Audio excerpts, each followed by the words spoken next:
Good morning, everyone, and welcome to the press conference of the film Licht, film in the official section of the 65th edition of the San Sebastian Film Festival. And we have a lot of the cast and crew to answer your questions. Let me introduce you to the people who are on the panel. Michael Kitzberger, the producer, Catherine Resetaritz, who's a screenplay writer, the actors Maria Dragos, Lucas Miko, and Katia Kolm, the producer Martina Olmnitz, and the director Barbara Albert. As usual, and before asking a question, perhaps it'd be good that Barbara perhaps could tell us why why are you interested in Maria Teresa Bonparadis? What interested you in her story? Okay, so I tried to make it short, although it was quite a long time of development. I read the novel written by Alisa Walser, Mesmerized, and I was really thrilled by the characters of Maria Teresa Paradis and Franz Anton Mesmer. Those two characters, different but at the same time both gifted and extraordinary characters that really interested me. But more than Mesmer, even I was interested in this this woman, this blind Maria Teresa Paradis, who actually, even a street is named after her in Vienna, but we don't really know her story. Even in Vienna, in Austria, we don't know her story. So I was really interested in putting her story into the light, or bringing her into the light, and telling this character interpreted by Maria, who is so ambivalent, who is not only this suffering woman, but a very strong, maybe sometimes even courageous woman, who shows us, I think, how she becomes a subject from beginning, an object in the beginning. Okay, I don't know, I try to put everything in this one sentence, so I would love to hear questions. Tenemos aquí una primera pregunta.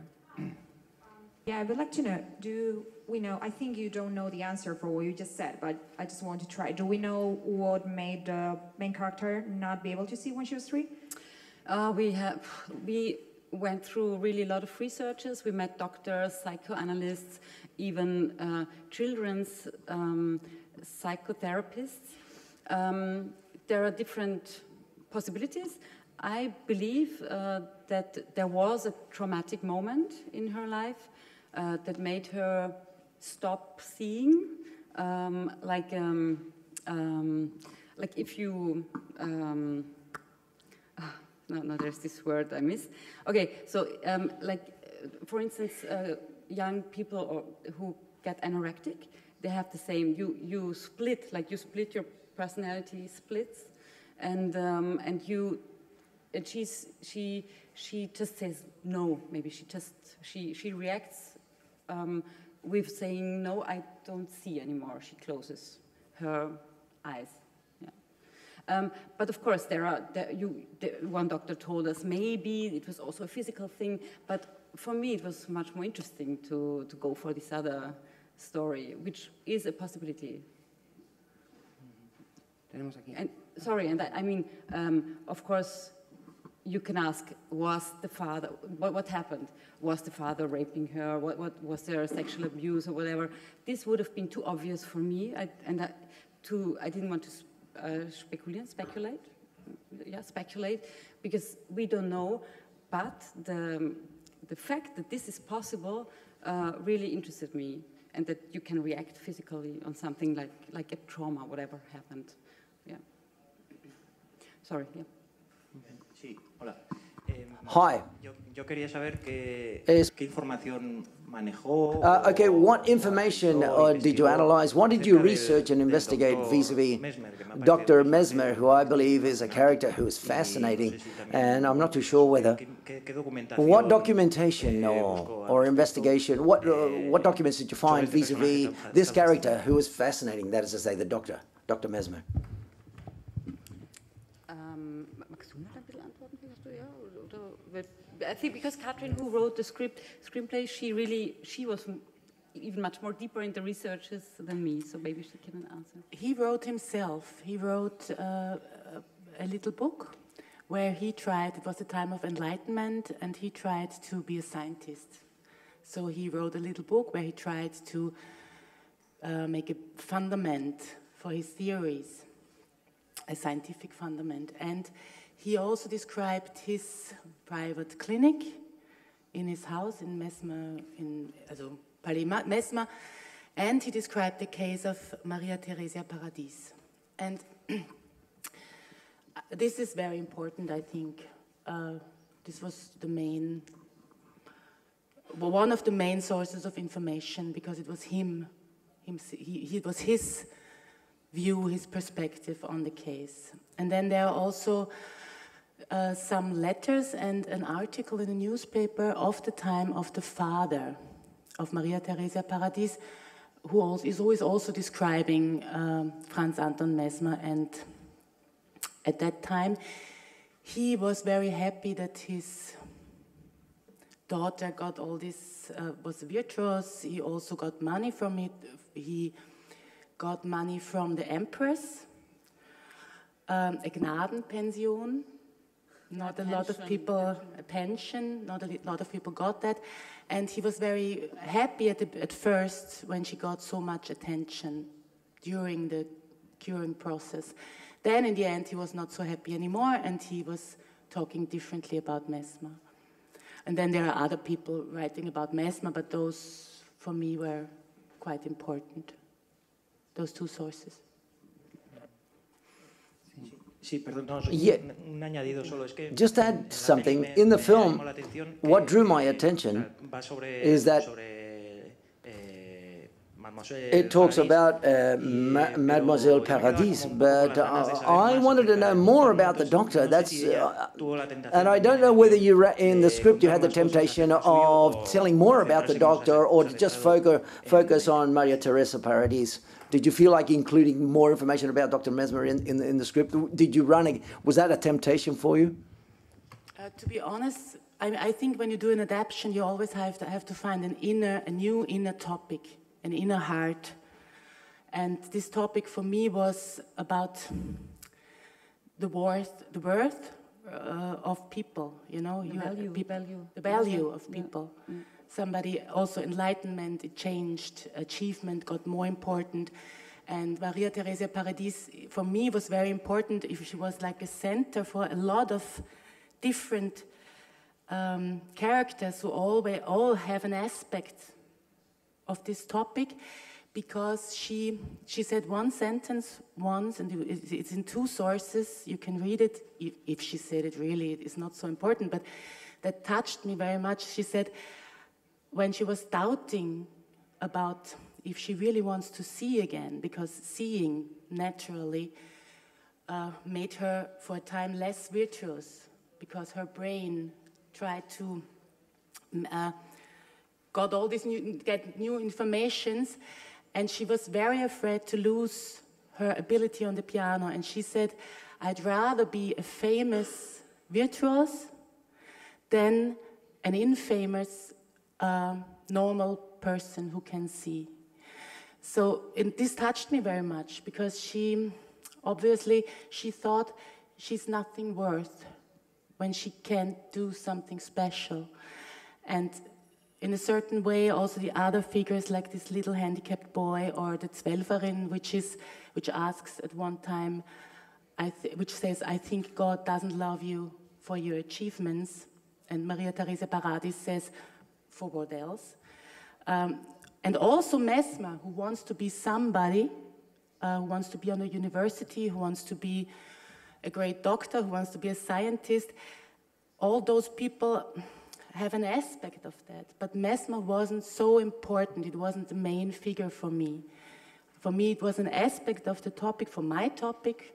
But I wasn't so interested in this kind of story of the great healer and the sage, the wise man who touches the little girl, and then she suddenly is healed, and all this wasn't so interesting for me. And then we have to say there are other films and also literature that deals really with this aspect. So we wanted to get to another aspect, a new aspect.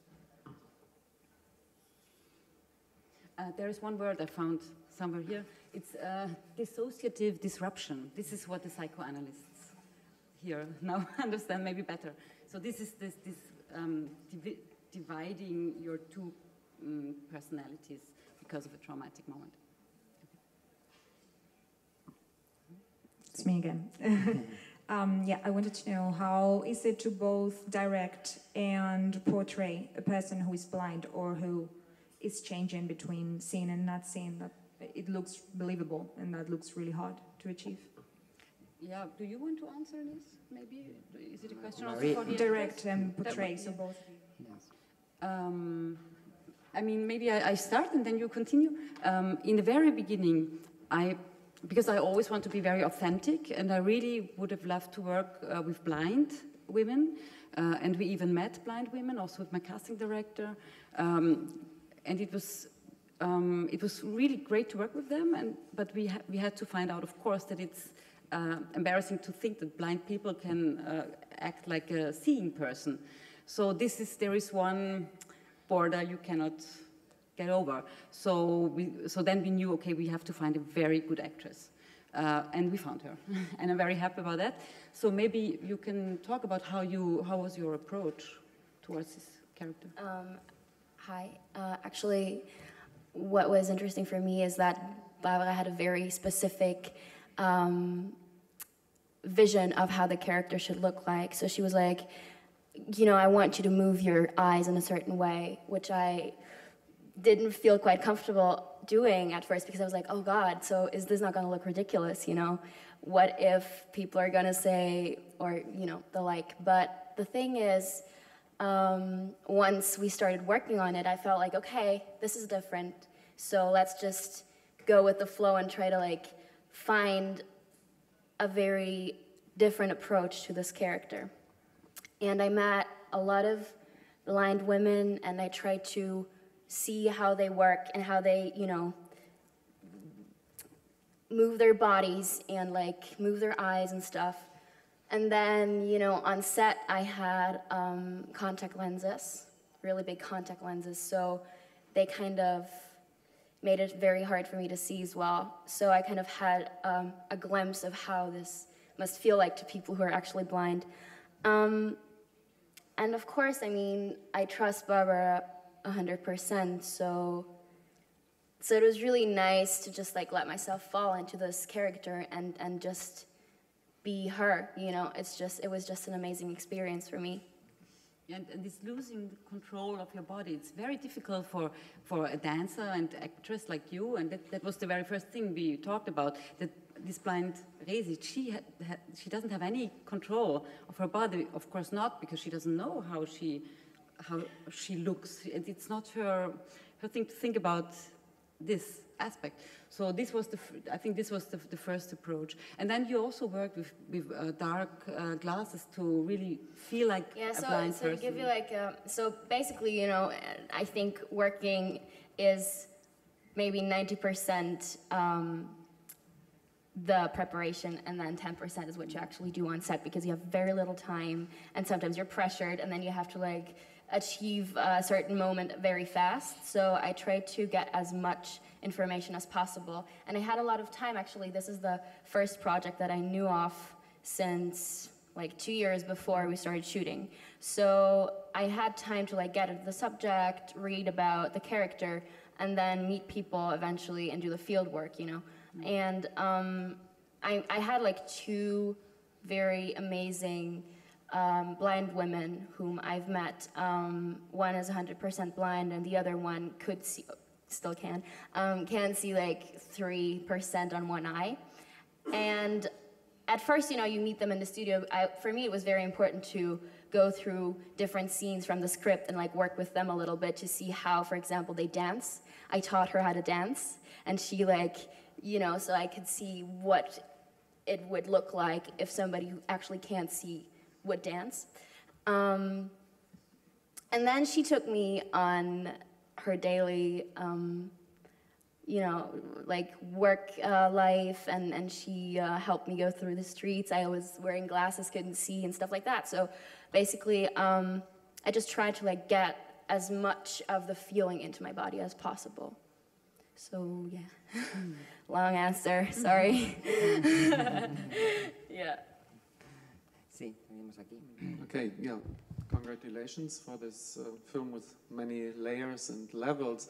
As you all together have done a film which is, in a way, universal, as you pointed out, but it is as well a costume, a period film, a period drama. And I think each period has its own way to think, its own movements, its own feelings, and its own illnesses, of course. So I'd like to know from all the four actors, was it easy, was it very difficult, and which kind of difficulties to adapt to this time? Did you have to learn to move different, maybe to speak, of course, to speak different? It's an old-fashioned language in a way, sometimes. So, what was the challenge? Okay, hi. Well, I was very much interested in the status game, how status was defined in that time by, money, that the people have a good opinion from you, by your costumes, and that you are enormously put under pressure.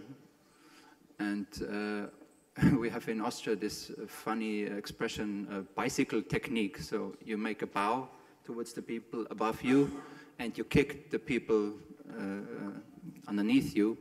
And if you're always put under pressure, of course you have to give the pressure to others. And as a father,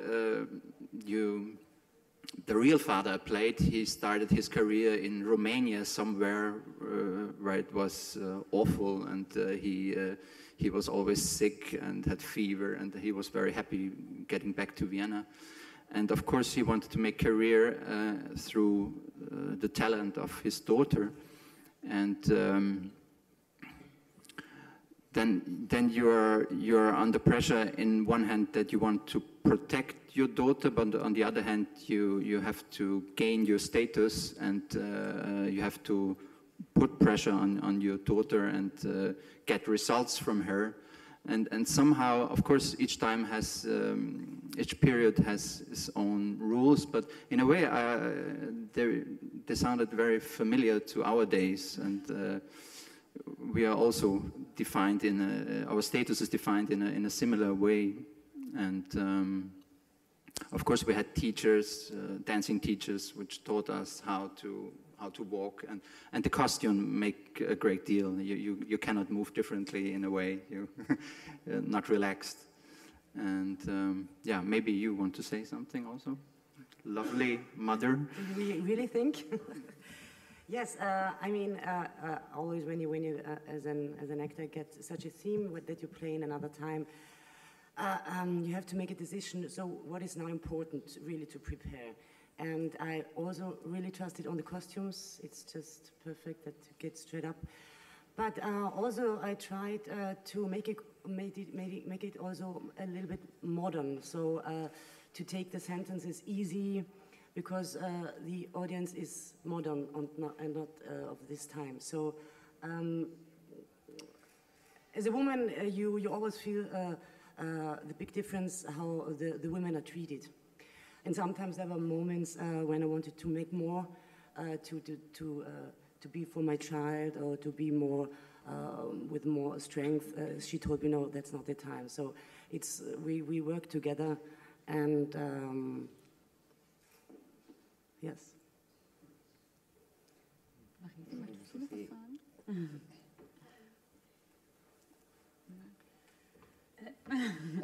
I just want to say thank you also to Katharina Resetaritz, but she did a wonderful work with the dialogue, and the dialogues were very funny and witty and sharp, and you felt all that, what I told before, the status game, and how people fight in a very delicate way, and so we owe a lot to Katharina also, as well. when you have a structure of a movie. You know, sometimes you have to like work for the movie to get good, to get a good film, you know. But this one, it was different because everybody had a very clear understanding of what it should look like, and then you get a really good script, as Lucas was just saying, and you have amazing dialogue, and you don't have to change anything, and you're there, great. I just have to say the words, which makes our jobs a lot easier, you know, especially because you don't have any kind of material, video, or photos, or whatever from that time. So you're like, you read stuff, and you try to get into the mindset, but you never really achieve a one-to-one picture. And it shouldn't be that, you know. In the end, it's a movie, and it's made for people to be entertained and be, you know, try to maybe think about different subjects, because it's, as you said, not a one-layer film. It has a lot of layers, so, yeah. And I would like to add, because maybe I'm not so good in trusting everyone, I have to control everything, so I met an historian also to ask him, and he was really deep into the 18th century. He read like tons of writings that were done during Gerichtsverhandlungen, during the in the courtroom with young women who were sentenced to death because of killing their children, and of course because they were not married and got pregnant. And he was very deep into this period, and he read the script and he said, "Wow, it's so great because I have the feeling it's a modern dialogue, but I believe the dialogue, which is so difficult." And he was really impressed because he said at the time you would talk in so long sentences, because everyone you approach to everyone you have to address with all the titles they have, and then they would talk Latin and you know, and French and Hungarian and whatever. but he was really impressed, and this was really most important for us, I think, and really Katrin found this language in the dialogue that we, on set, as you say, we didn't have to change. It was so true in a way. And thanks to the makeup artists and costume designers, because they are also in the room. Thank you very much. Because they really built the characters together with us. This was really very, very important preparation time, and a very, very long, very fruitful and intense time to work on the characters. I want to add one more thing, because I was very fond of her script, and I had the impression that a certain mentality, Viennese mentality maybe, of putting people down, or the lust of putting people down is to us quite familiar. And there is a joke maybe that sums it up very nice. It's there is a very nice, very good, talented painter in Paris, and he makes a painting. There comes another painter and his little cellos and makes an even more beautiful painting. And there is another painter in Austria, and he paints a very beautiful painting, and there comes another painter, Austrian painter, and sees the painting and his very cellos and burns it. So in Paris you have two paintings at the end, and in Austria none. So somehow this is familiar to us. It's not only like that in Vienna. That's a really good joke. I love Vienna too, but it's a little side. I'm gonna pass it on. I'm gonna pass this joke on. It was really good. Thank you.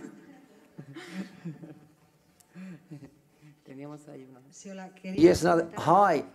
Could you talk about the artistic design, the creation of the doctor's house? Is that based merely on documentation, or have you sought the painted wallpaper and the frescoes that you see, so that you can see those beautiful images that you see in the film? How was that sought after? Yeah, the production designer from the very beginning thought that this how Resi feels like in this palais, in this Mesmer's house, should get a special room or special building, she wanted to build a labyrinth, but we realized that it's so difficult, because at that time the houses were really very straight. I mean, there were only these, you know, you had the saloons, you had the one room after the other, and there was not really a possibility to hide or to build this labyrinth. And so we thought, okay, then let's go for something next, for something else, and we found this. I think we found this jungle as a symbol for this, for the inner world of Fräsi. And at the time, of course, these wallpapers, they exist. So what we did was we took some of these walls that still exists in Vienna and around Vienna and put them together and found a painter who painted them for us. And so we rebuilt this one room as we wanted to have it, like this symbol for the inner world of Fräsi, yes. I think it's her also this, when she starts to, I mean, she's so aufgewühlt, was heißt das, aufgewühlt? She's so upset or troubled, or when she starts, and her music, this all together, this comes all together when she's in this room with this jungle. This is for me, this is like the room that that stands for this wild soul, which she cannot really live. She's not allowed to live her inner soul or her inner also music and senses. Yeah.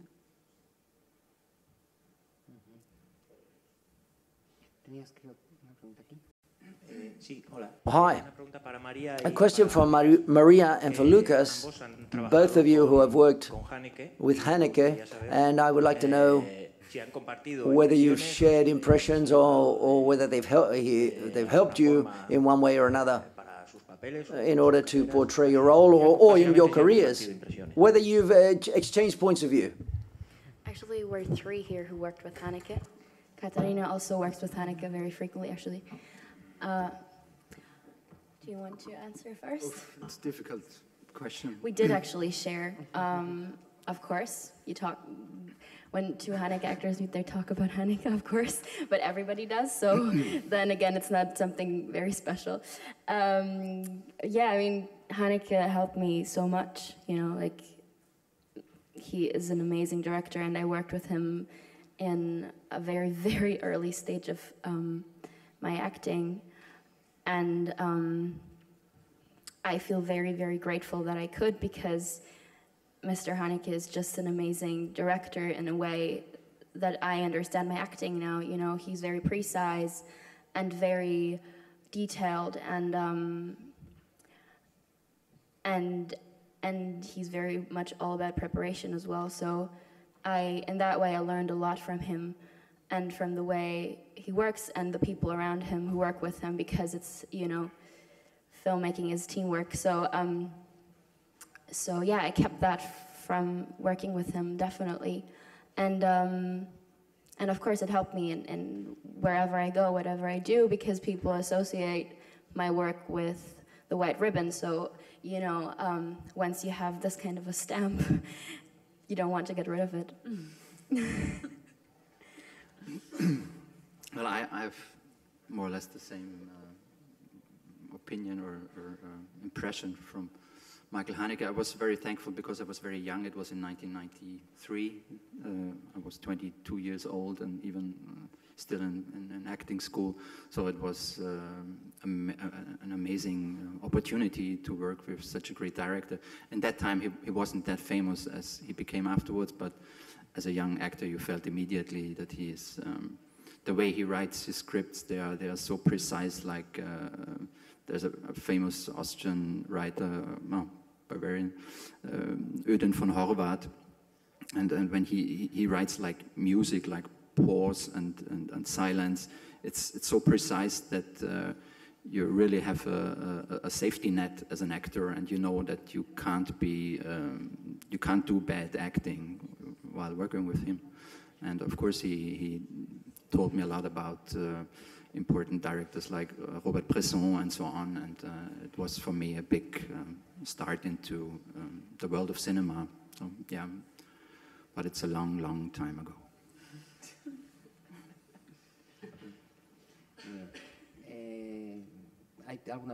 Any further questions? We've got time for one last question. if you want to hear more about, sorry, about music, I just want to say that Sonja Leipold is also here. She played the piano for us, and I'm really grateful. So because we didn't talk about the music, which we sometimes forget, but maybe you have a question for that, or you can, because she's a musician, you can ask her. No. Sí.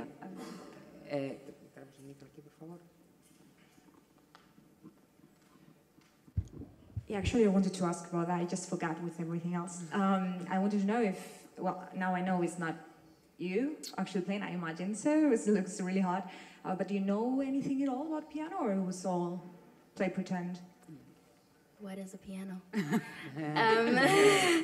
Yeah, I mean, my father is a cellist for his profession, so I grew up around people who play music, and in my house there's always music, so yes, I do know how to play the piano a little bit. I know how to fake it very well.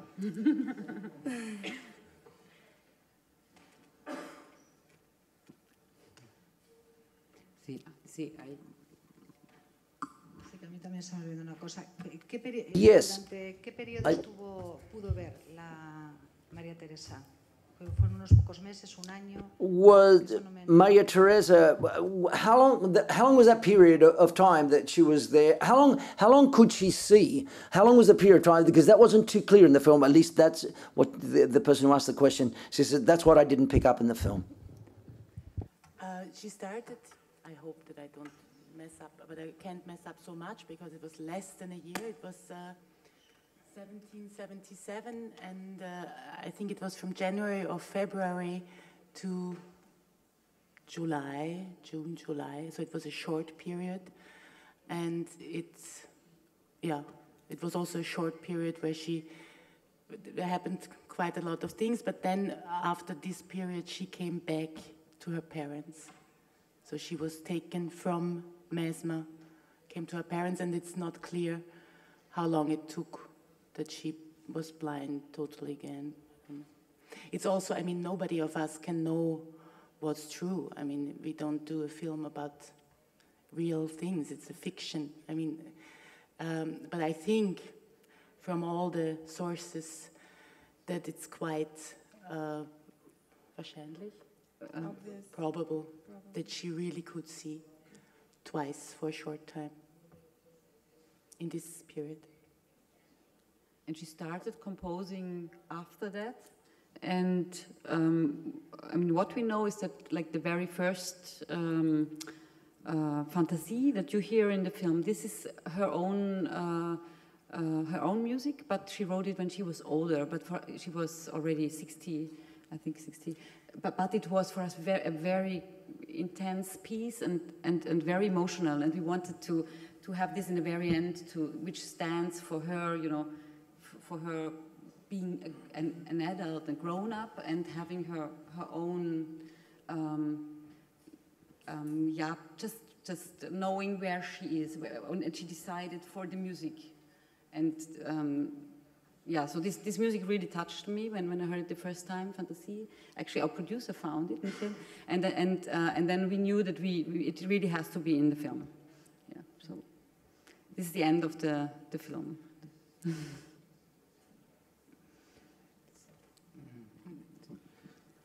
Let me try to ask a question about politics, because it is a film on the surface, it's not very political. Under the surface, as I think it is, you're telling a story about, let's say, the unseen in the age of seeing, in the age of empiricism, of science, where rationality started to rule, and rationality and critique was fighting the church, was fighting, yes, of course, the power as well, which were using a lot of irrational ideas to rule. And the story you are telling is a story which is, in a way, you might say, defending the non-rational or the hyper-rational. I don't know how to put it, but you're telling that there is more than what we can see, I guess, in your film. So I'd like to know all of your, of course, Katarina Sitaris as well, your opinion about let's say the role of enlightenment and the role of this debate now, because you're making the film in our time when we are talking about fake news, when we are doubting the scene again, this is what we can see, when we say it's all interpretation, there is nothing safe and sure. So one could argue that you are serving to this idea. One could. And for me, the Enlightenment was very interesting in those, what I said before, about the value, how are we defining in a society the value of a human being? Is it the bourgeois idea of the achievement, where we live now, in neoliberalism? Or is it birth? Or is it, where is the... I think this is a question which is very political. And the other point for me was the audience. I mean, I think it's very difficult to make a film about a blind person. And for me, the only possibility was through the audience, because you always have the audience there, and it's all about being seen by the audience and being judged by the audience. But the object of the glance can't see. She can't look back. For a short time she can do. But in the end she comes back into this being judged of an audience. So those were those two of the big things that were important for me, and I think are important for nowadays. And I mean, sure, with the Enlightenment, a lot of, also before with rationalism, a lot of, it was the root of materialism and therefore capitalism and communism and all these ideas. So it's the root of a lot of those things, and therefore it's important. And maybe for myself, deep down, it's really true, a little bit true, not that point about the fake news, but the point about, I think with rationalism you can't explain the value of a person. This little handicapped boy, he's no value for somebody. There's no profit you can make out of him. And therefore, also that Svelvarin asks, I think God, I don't believe in, I'm not religious, yeah? But God, she hopes, because she's nobody, and she hopes that God doesn't love you for your achievement. And I hope that too. If there is a God, I hope that he doesn't love us for our money, for our achievement, or for our birth, or you know what I mean? That's political for me too.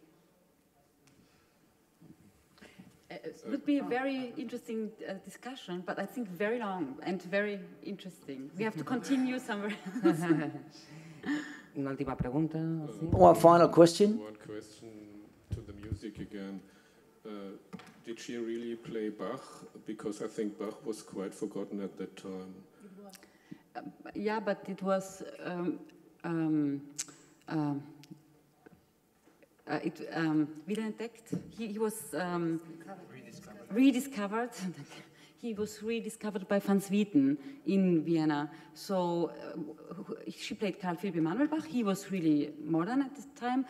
But the old Bach, he was, to be honest, I think it was 3 or 4 years after 1777. It was in the beginning of the 80s that he was rediscovered by Van Swieten in Vienna. But he was. So it was this, the beginning of Bach being a famous composer. If Van Swieten